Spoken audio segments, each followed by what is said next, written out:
My name is Lauren and I got diagnosed with ADHD when I was 30 years of age, which was last year. I'm going to talk about my pre-diagnosis experience because I know there's a lot of people out there who are like waiting to get diagnosed, and it's literally heart-wrenching. It's soul destroying. Going through life thinking that there's something wrong with you but you just don't know what. It is like, it's awful. I can't even describe it. Only people who've been through it understand what I mean. Okay, ever since I can remember, I've been suffering with anxiety and depression, and I was officially diagnosed in my 20s, early 20s, and I was prescribed medication for it, so I've always like suffered with my mental health. When I worked in Amazon, I was working night shifts. They were long. There was only like a few people working there in the night compared to the day, and we couldn't wear earplugs or we could wear earplugs, just not earphones, so I couldn't put like any music on in the background. So I was a picker. I would be picking items off the shelf and the aisles were really narrow, and I was really aware of the noises around me. They were just so loud. The forklifts, the cleaning equipment, people talking, everything was just heightened to such an extent. I have always been hypersensitive to noise, but again, I didn't think anything of it. I would just rule it down to anxiety. I would just brush it off and just suffer in silence. So like the forklifts, like the machines, the feeling, oh my God, I would just feel like my blood was boiling to the surface. I just wanted to rip my hair out. I was so agitated. I would be like, might be boiling up. My temperature would be like so hot. I would just be so uncomfortable in my own skin. I wanted to rip my clothes off and just, my heart would be beating out of my chest. Like, I'm not exaggerating. I do like to exaggerate, but with this, I'm not exaggerating. It was a horrendous feeling, and I just wanted to escape. I felt like the walls were closing in on me, and I was just locked in this place, and I couldn't escape. But like before, I just put it down to anxiety. I didn't think anything of it. So that was my hypersensitivity to noise. And then we got the hypersensitivity to touch. I've always hated people touching me unless it's on my terms. I can't, like, it sends my brain into a frenzy. I can't do it. I'll be on edge for the rest of the day. Like with the Amazon shifts, there weren't that many people about. The people that were about, it'd be like a crowd, a congregation of people, and I would just have to go around them. It'd be like being in an Asda. It would be like working in a horrible Asda for 10 hours. I have no patience, so when there's someone like really slow walking in front of me, I would just internally lose my shit. And I don't know these people, so I'm not going to be like, oh, get out my way, or excuse me, will you move please? Because it would happen a lot. But then if someone's right behind me, I could just like literally feel their breath on my neck. If there was a pickup behind me, I would just literally stop and wait for them to go past me. I just can't deal with it. The thought of anyone I don't know being around me just makes me feel sick. I just feel so uncomfortable around people I don't know. Even though I was left to my own devices, when I come across people I didn't know, I would just panic and I would have to run off crying to the toilets. And towards the end of my Amazon career, this was a regular occurrence. So I thought, this can't just be anxiety. It can't. I've dealt with anxiety for all my life, and this ain't it. And my brain had been dealing with a lot of shit previously, like grief, loss, changes in my environment. Like my brain was going through a lot. So I think my brain just thought, Law, you need to look into something because this ain't normal. Well, Lauren, if you've always felt like this, what do you do to like cope? Obviously I was prescribed antidepressants, and like they did take the edge off anxiety. Like I don't know what I would do without them right now. I didn't even don't want to say it on a video because it might trigger people. But yeah, well, I was doing it. I was self-punishing all the time. Like really bad. The antidepressants didn't work because I was still doing what I was still doing what I shouldn't have been doing. My mental health was way beyond fixing, I thought. I was like, I need to see someone. I need to do some research. I need to look into things. So I thought, is it autism? Because of all the hypersensitivity issues. Borderline personality disorder, because a lot of my symptoms were matching up with that. So I made an appointment with my mental health nurse, and she said, oh, you I don't think you got BPD. No, you haven't got that. She said it's probably your anxiety or a bit of bipolar. I went to see a therapist before, and she believed that I had bipolar. which makes a lot of sense. My mood changes drastically through the day, like up and down all the time. After seeing her, I said, look, the duloxetine is not working. So she put me on sertraline, and she had to keep increasing the dosage because I was still self-punishing. I was still in my own head all the time. My brain was just non-stop, 24/7, which it always has been, but only now I started to realise it's not down to anxiety and depression. So the symptoms that I had that matched up with autism was the hypersensitive to sound, light and all the other senses, and avoiding physical touch. That's a big one. And being overstimulated. Initially, I thought autism was someone who couldn't socialise that well, someone who would never put themselves in a social situation and not understanding the social cues. That's the opposite of who I am. I've always been a sociable person, and I pride myself on being like the life and soul of the party. I would love being the centre of attention. Oh, I'd love it. I'd be like, yeah, all attention on me, please. Like, I feel like I can read people. I can sense the tone of the environment, the social environment. I can tell what people are feeling by their actions and the way they're talking. I can pick up on it really well. I'm very empathetic. In fact, I cry when other people cry. I get sad when other people are sad. I can sense their emotions. I'm quite good at reading the room. So I ruled out autism. I came across a video on TikTok of ADHD because obviously a lot of mental health videos were coming up on my FYP. And I'd already been making mental health videos on TikTok about like a day in the life and how I deal with my depression. Different mental illnesses were coming up on my FYP. Enters ADHD, Attention Deficit Hyperactive Disorder. I never thought I would have this condition because since the word hyperactive, I am the complete opposite of hyperactive. Ask anyone that's close to me, I am not hyperactive at all. I don't do much movement.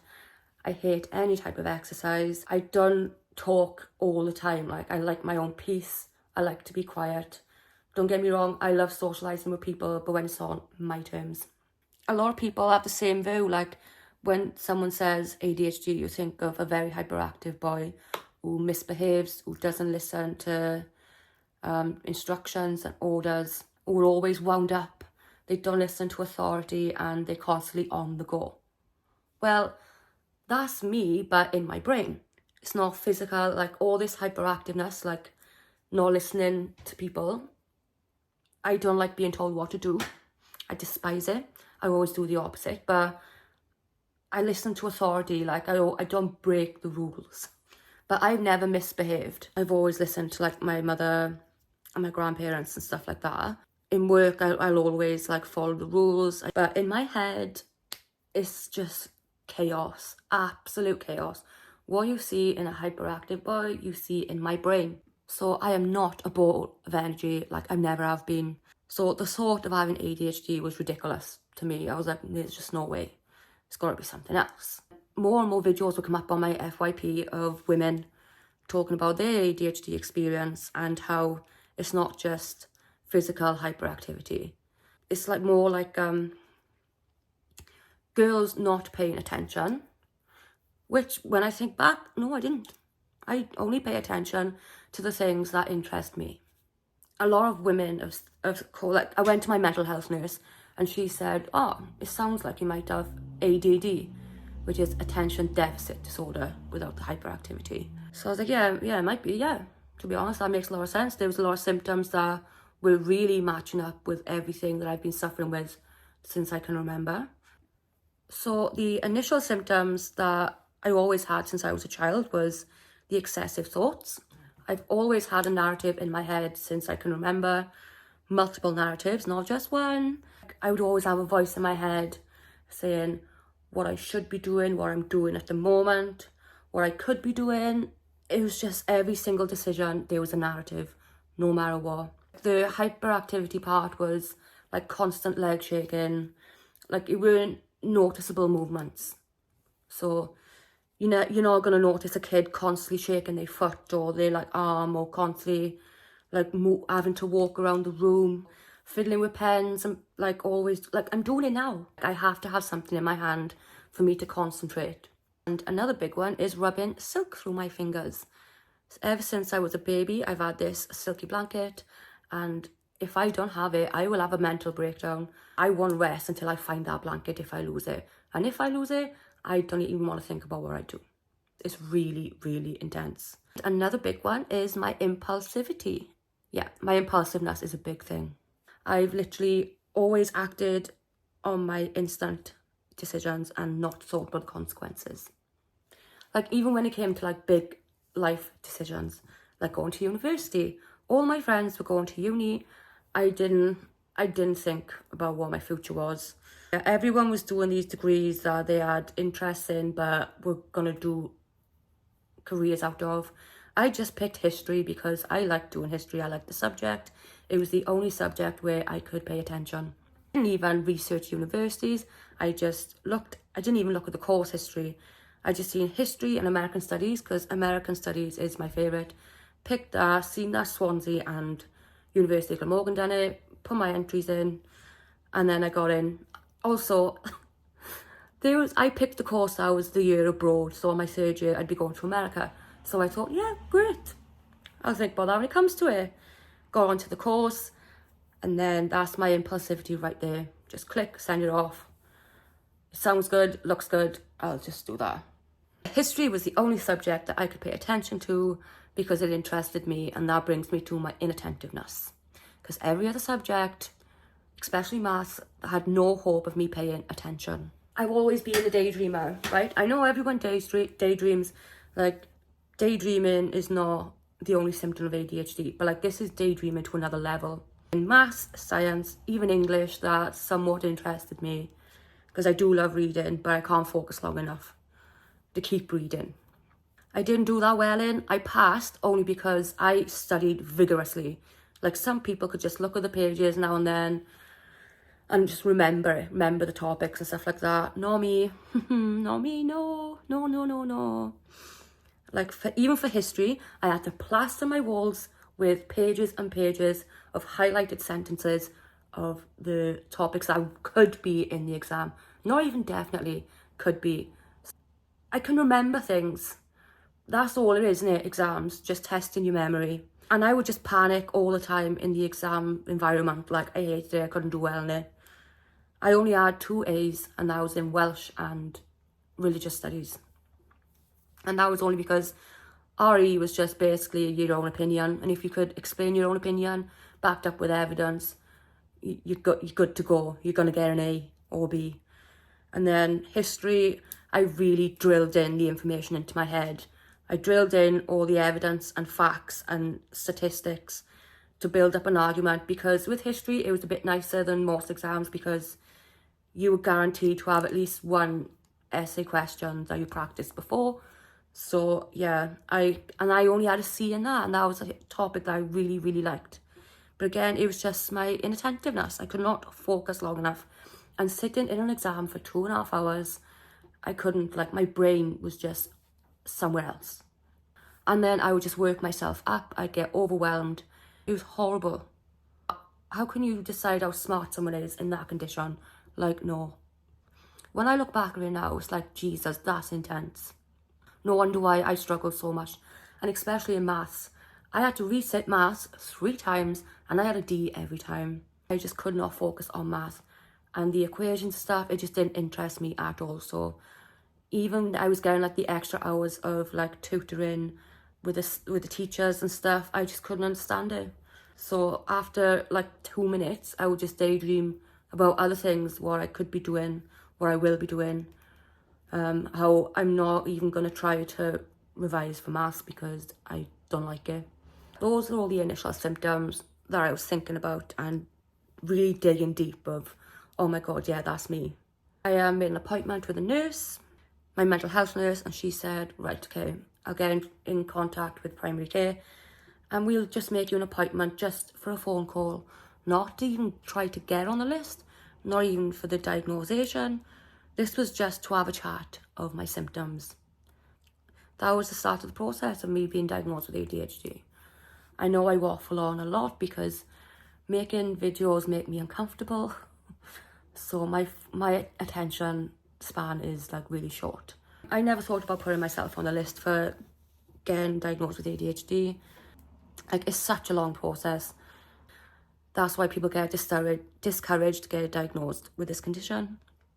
I'm quite lucky that I had the support from my family and friends to just keep going. I had medication to take the edge off, like my antidepressants. And fair play, the mental health team did say, like, here's some numbers if you really are in a bad place, which I was already. Like, my mental health was way beyond that, but I didn't want to get sectioned either. After that phone call, I told her all the symptoms and my mental health history, and she said, right, we'll get you on the list just for the screening process. So this was just a more intensive, it's like an interview thing to show that you have got ADHD. So it's a long process, and all of this was just me realising I got ADHD. I had to wait for an appointment in the post just for another phone call. And oh, it's just such a long waiting game. And when you've got so many things going through your head, like, it's horrible. And because people can't see it, they think, oh, she's okay, she's not suffering, when really we are the ones who are suffering the most. So people, if you are the ones waiting for your diagnosis, hang in there. There's light at the end of the tunnel. There's always help. Trust me, guys, you're not alone.